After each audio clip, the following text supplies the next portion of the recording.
रूस और यूक्रेन के बीच जो युद्ध चल रहा है उसके लगभग 9 दिन से ज्यादा हो गए हैं। आखिर ये युद्ध कहां जाकर रुकेगा, इस विषय पर बात करने के लिए हमारे साथ विदेशी मामलों के जानकार पीके सहगल जी हैं। पीके सहगल जी, बहुत बहुत स्वागत है आपका पंजाब केसरी टीवी और नवोदय टाइम्स पर। Thank you very much. Sir, लगभग 9 दिन से भी ज्यादा का समय हो गया है, युद्ध रुकने का नाम नहीं ले रहा। देखो, ये युद्ध कब तक चलेगा ये तो सिर्फ सिवाय पुतिन के कोई नहीं जानता। अगर इस दौरान अगले कुछ दिनों में यूक्रेन घुटने टेक दे या उनकी सरकार बदली हो जाए या जेलेंस्की मारे जाएं तो उनके बदले कोई pro Russia leader take over कर ले तो युद्ध रुक सकता है। ऑल्टरनेटिवली अगर रशिया जो अपने वॉर एम्स हैं, उनके जो इमीडिएट वॉर एम्स थे वो तो उनको सफल नहीं हुए।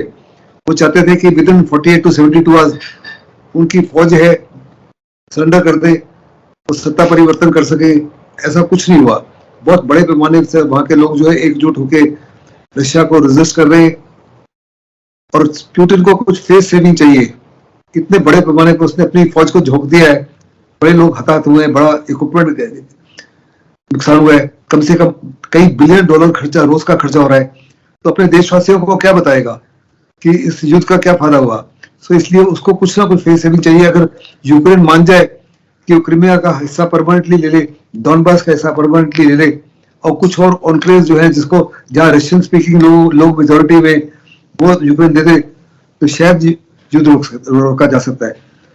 लेकिन जहां तक अमेरिका का तल्लुक है, नेटो का तल्लुक है, वो साफ तौर पर रशिया को कह रहे हैं आप युद्ध रोक दीजिए, जो हमने सैंक्शन लगाई है वो तमाम सैंक्शन हटा देंगे। लेकिन अभी समय आ गया है कि और जान का और माल का नुकसान ना किया जाए और युद्ध रोका जाए। सर, इसी बीच ये भी खबरें चल रही हैं कि रूस ने जो न्यूक्लियर प्लान उस पर भी कब्जा कर लिया है। देखो, रशिया ने कल रात को उस न्यूक्लियर पावर प्लांट के ऊपर हमला किया था।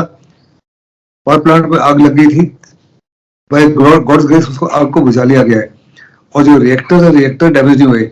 वहां 4 रिएक्टर है, अगर रिएक्टर डैमेज हो गए होते और रेडिएशन लीक होना शुरू हो गया होता तो ये बहुत बड़ी तबाही थी पूरी ह्यूमन काइंड के लिए।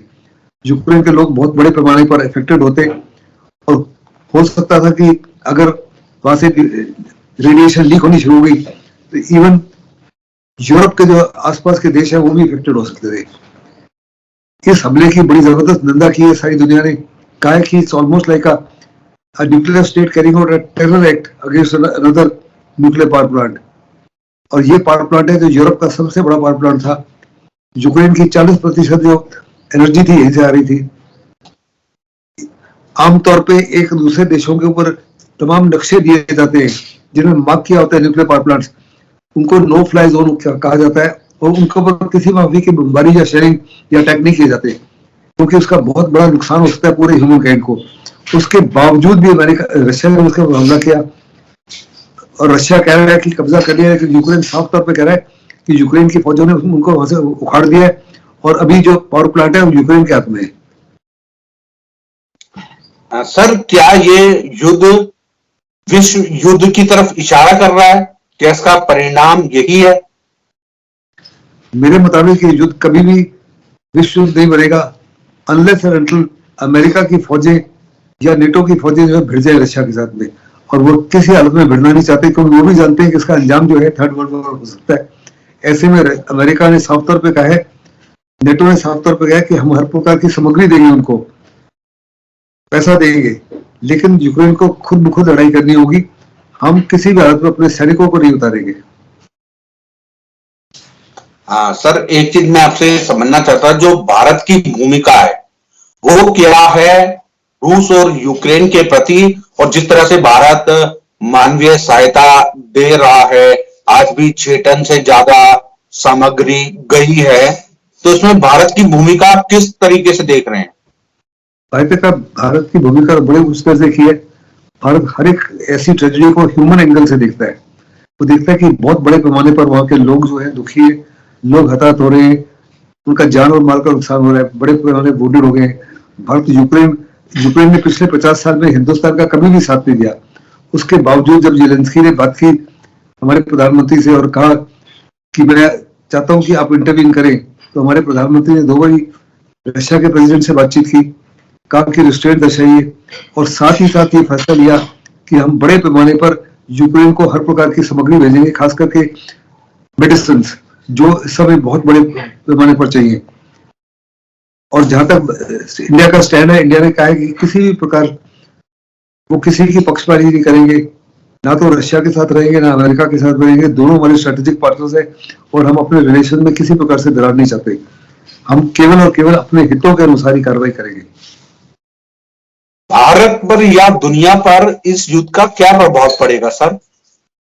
इस युद्ध का प्रभाव तो पड़ना शुरू हो गया है। पहली बात है, आपके स्टॉक एक्सचेंजेस क्रैश हो गए, सेंसेक्स क्रैश हो गया है, बहुत बड़े पैमाने पर जो इन्वेस्टर्स हैं लाखों करोड़ रुपए गंवा दिए। हमारी करेंसी जो है रुपये का और दुनिया की करेंसी है, करेंसी में गिरावट आ गई है, कमोडिटी प्राइसेस बढ़ गई है, फ्यूल प्राइसेस जो है कम से कम $20 से $25 प्रति बैरल ऊपर हो गया है। हिंदुस्तान में भी 115 बैरल के डॉलर बैरल हो गया है। इससे जैसे ही हमारी इलेक्शन खत्म होती है, आप देखोगे 8 से 10 रुपए प्रति लीटर पेट्रोल की कीमत बढ़ सकती है, जिसका असर आपकी सारी इकोनॉमी पर पड़ेगा। इन्फ्लेशन बढ़ जाएगी, लोगों के जीवन में खास करके जो लोअर मिडिल क्लास लोग हैं उनको बहुत जबरदस्त इफेक्ट होगा, क्योंकि ट्रांसपोर्टेशन कॉस्ट बढ़ जाएंगे, टू एंड फ्रो का कॉस्ट बढ़ जाएगा, मार्केट में जो सब्जी आती है, फ्रूट आती है, उनकी कीमतें बढ़ जाएगी। इसके अलावा जो आपका कोविड के बाद में रिकवरी हो रही थी उसमें स्लो डाउन होगा, फिर आपकी इकोनॉमी जो है उसमें स्लो डाउन होगा। और साथ ही साथ हमारी जो अभिलाषा है कि 2025 तक हम $5 ट्रिलियन इकोनॉमी में बने, उसमें भी काफी से ज्यादा रुकावट आएगी। शायद 2025 तक नहीं, वो 2030 तक भी शायद पूरा न कर पाए। सर एक चीज और कि ऑपरेशन गंगा भारत ने चलाया है और काफी संख्या में छात्र हिंदुस्तान आ भी गए हैं, लेकिन ऐसे समय में जो वहां की परिस्थिति है अभी, कितना मुश्किल है भारतीय छात्रों को वहां से निकालना?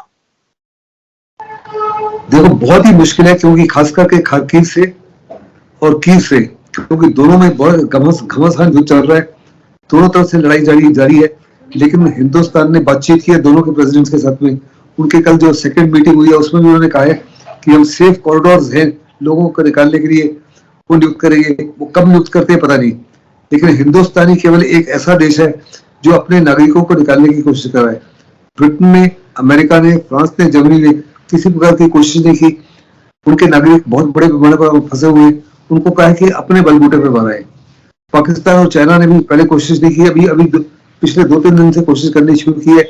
और आपको ये सुन के हैरानी होगी कि पाकिस्तान ने हिंदुस्तान से मदद मांगी है, और हिंदुस्तान ने कुछ पाकिस्तानियों को भी और कुछ अफ्रीकन को भी एवैक्यूएट किया है। और पाकिस्तानी जो छात्र हैं वो 2 है वहां पर, वो हिंदुस्तानी फ्लैग लगा रहे हैं अपनी गाड़ियों के ऊपर और सबको बोल रहे हैं कि हम हिंदुस्तानी है। जहां तक चाइना का ताल्लुक है, चाइना ने पहले कहा कि आप आइडेंटिफाई करिए अपने आप को कि आप चाइनीज हैं, लेकिन चाइना के यूएन में स्टैंड के बावजूद बाद उन्होंने कहा कि बिल्कुल अपनी आइडेंटिटी मत डिस्क्लोज कीजिए, यूक्रेनियन शायद आपको मार देंगे। यानी दूसरे लफ्जों में केवल और केवल हिंदुस्तानी है जो बहुत बड़े पैमाने पर अपने नागरिकों को निकालने की कोशिश कर रहा है। प्रधानमंत्री ने 4 मीटिंग की है, 4 मिनिस्टर्स गए हुए बाहर, बहुत बड़े पैमाने पर जो है एम्बेसी को रीइंफोर्स किया है, 24/7 कम्युनिकेशन है बच्चों के साथ में, उनके माँ बाप के साथ में, टीवी चैनल के साथ में, हर प्रकार की कोशिश की जा रही है कि इनको सुरक्षित निकाल लिया जाए। आपने जिस तरह बताया कहीं ना कहीं ये नए भारत की ओर जो है दर्शाता है कि भारत कितना पावरफुल है कि लोगों को भारतीय झंडे लगाने पड़ रहे हैं। एक अंतिम सवाल सर मेरा, इसी बीच लोगों के मन में एक शंका है, आखिर ये नाटो जो है उसका क्या अर्थ है और क्या उसे समझा जाए? लोग समझना चाहते हैं नाटो आखिर क्या है। देखो, सेकेंड वर्ल्ड वॉर के बाद में 2 पावर्स केम इनटू बीइंग। एक वार्सो पैक्ट में वो तमाम देश थे जो रशिया के साथ थे, सोवियत यूनियन के साथ में, नेटो जो यूरोपियन कंट्रीज थी जो अमेरिका के साथ जुड़े, ये एक गठबंधन है जिन्होंने फैसला लिया कि अगर नेटो के एक देश के ऊपर भी हमला हुआ तो सारे के सारे नेटो के देश जो है अपने ऊपर हमला समझेंगे, उसमें कार्रवाई करेंगे। जब सोवियत यूनियन टूटा 1991 में, नेटो में केवल 14 देश थे, उसके बाद में 14 और देश को मिला लिया गया जो रशिया के अर्स्टवाइल कॉलोनीज होते थे या अर्स्टवाइल इन्फ्लुएंस के एरिया में आते थे, सेंट्रल यूरोपियन कंट्रीज और ईस्ट यूरोपियन कंट्रीज, सो अभी 28 देश है और साफ तौर पे नेटो कहता है इन 28 देशों में से किसी एक के ऊपर अगर रशिया ने कार्रवाई की तो पूरा नेटो का ताकत जो है झोंक दी जाएगी। बहुत बहुत शुक्रिया सर इस बातचीत के लिए, और हम भी ये उम्मीद करेंगे कि जिस तरीके से रूस और यूक्रेन में युद्ध चल रहा है और बेकसूर लोग मारे जा रहे हैं, कम से कम ये युद्ध जल्दी समाप्त हो। और आपका बहुत बहुत धन्यवाद विस्तार से बातचीत करने के लिए सर। नमस्कार। नमस्कार, थैंक यू वेरी मच।